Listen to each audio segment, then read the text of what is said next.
Why do people protest? They are around the world. People are protesting in the USA against Trump. People are protesting in the UK about what's happening in Gaza. People are protesting in France about what Emmanuel Macron is doing in his failed governments. And everywhere, governments are saying, how do we stop these protests, as if people shouldn't have the right to object to what they're up to, when I suggest they should be asking, why do people feel the need to protest? That alternative question was put out by Roy Lilly, who's a campaigner on the NHS, and I thought he had a perfect point to make. That question should be everywhere, because governments should be asking the question of themselves, why is it that people feel the need to protest about what we're doing? What is wrong that is upsetting people when it is our job to serve the people of this country? If they remember what that duty is, of course. That question defines the difference between governing by fear, which is what too many governments are now trying to do, and governing with consent, which is, of course, what should happen in a democracy. In a democracy, protest is not an inconvenience to be managed. It is a constitutional safety valve. Protest actually delivers us a form of information, and incredibly valuable information at that. Protest tells the system that it is not meeting people's needs. It is, in other words, failing.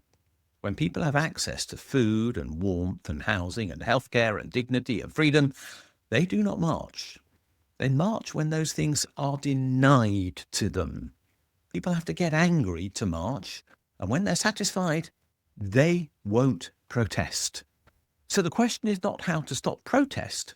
It is instead, how can the state, which has the power to deliver well-being and the duty to deliver well-being, I would suggest, why has it chosen not to use that power for the common good? And remember, the constraint on that delivery is one that comes down to political will. No government in the country, like the UK or the USA, is constrained by lack of money. They have central banks that can create all the money they need. They can find the resources within their economy to divert them into the activities that will prevent the need for protest. That is possible. People know that this is the case because they saw this happen in 2008 and they saw this happen again in 2020. They know that the argument that there is no money left is not a good one.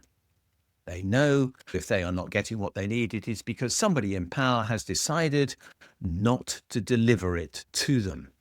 The fact is that protest is democracy in motion. When the state treats dissent as a threat, it says that only those already in power have the right to speak. But in a genuine democracy, government must be accountable to those who object. In fact, dissent is the oxygen of public life in a democracy. Drive it underground, and discontent rises because people can see inequality, insecurity, the collapse of services, unaffordable housing, climate anxiety, and injustice. And they know that these things are the result of deliberate fiscal and political choices. That is what is driving discontent. And what people want is to see government working for them.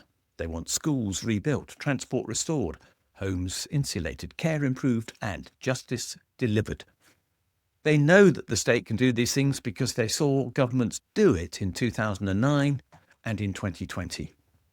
The fact is, the economy must serve people and not the other way round. And this is the big issue that governments are not understanding when they ask the question, why are people protesting and how do we stop them doing so, instead of listening to them and trying to solve the underlying problems. If only they listened, if only they respected people, they would in fact not be trying to suppress dissent. They would be guaranteeing people the right to assemble, because when people have something to say, the government should be listening. The police should be facilitating protest and not suppressing it. Of course, I do mean peaceful protest, and I do mean that this involves protest by different groups, those who even disagree with each other. But that fact should be recognised as a right as well. The right to disagree is fundamental to democracy. The job of government is not to suppress, but to listen and to reconcile. Suppressing dissent destroys the legitimacy that protest exists to defend. Protest is a sign of failure in government policy, because people have to get pretty angry before they'll get off their butts and get out with the placard and walk the street saying it's time for change. But the government has the power to change things if people feel that strongly about them. It has the power to reconcile interests. It has the power to explain. The constraint then is political, but not financial. The government has to have the confidence that it can either defend its policies or be big enough to change them. It has to have the confidence that it can hear people and reconcile differences. It has to have the confidence that it can persuade and not suppress. Peaceful protest must be protected as democracy's most visible expression. You can silence a protester, but you cannot legislate away their fears or people's ultimate right to protest. They will always do that if things are bad enough. So what we really need are not governments that can work out how to impose an unjust rule of law, but governments who are big enough to listen. That's what we need. What do you think? Do you think we have a right to protest? Do you think that the government should facilitate protest? Do you think the government should listen to protest? Do you think they should change as a result of protest? We think that these things matter, or we wouldn't have made this video. But let us know what you think. There's a poll down below, and leave us comments. We do read them, and they do influence how we make future videos. Thanks for watching this video. If you've enjoyed it, please do click the like and subscribe buttons, because they do genuinely help us spread the word on YouTube.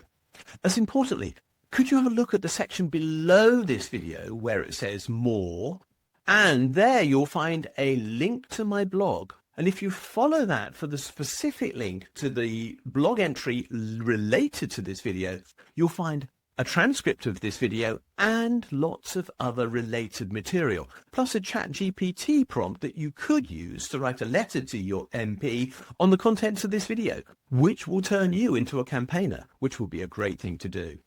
Finally, if you do appreciate the work we're doing, can you think about giving us a donation? If you'd like to do so, there's a link below, or you can find one on my blog where there's a Ko-fi button saying, please buy me a coffee. Thanks a lot, and we'll see you again soon.